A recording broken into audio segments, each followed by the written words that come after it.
Hi you guys, this is Makayla. I'm going to be covering the song called Tagkis, and I haven't done a video for a while and it's not the best, but I hope you guys enjoy it.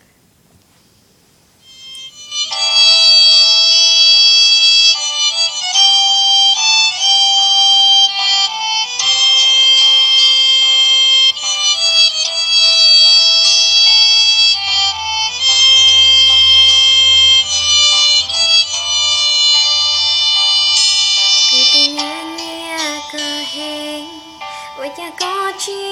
bao ly sao nia có sao là bùa có ta chỉ cứ trai cha con du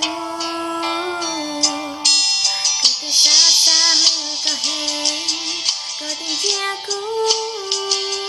ôi chào cứ chia nô nhịp lời chào con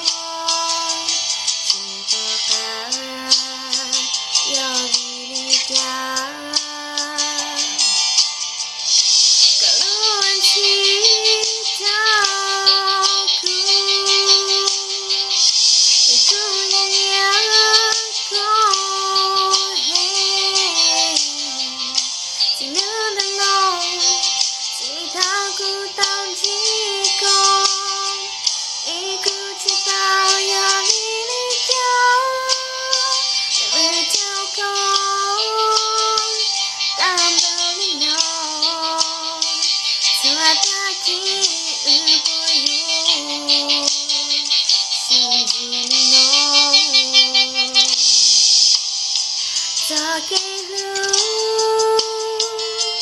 đâu có dành đó có luôn đâu giờ ta tiếng nó cứ phải yêu một giấc mộng lâu có tư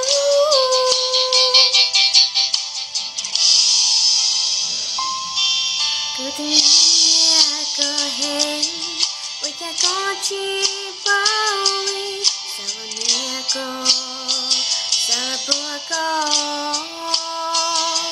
ta chỉ cứ trai cha con du cứ từ xa xa dù có hẹn có tình chia cũ ôi chào cứ chia nô yêu lời chào con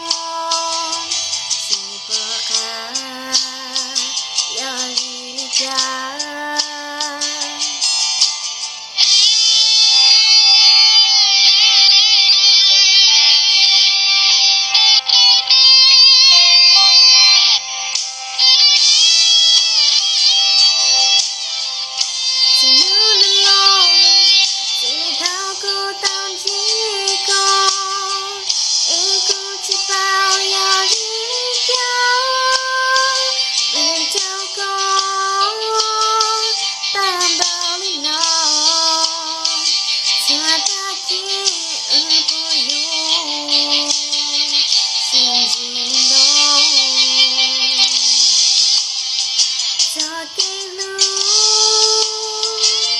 đâu có dành cho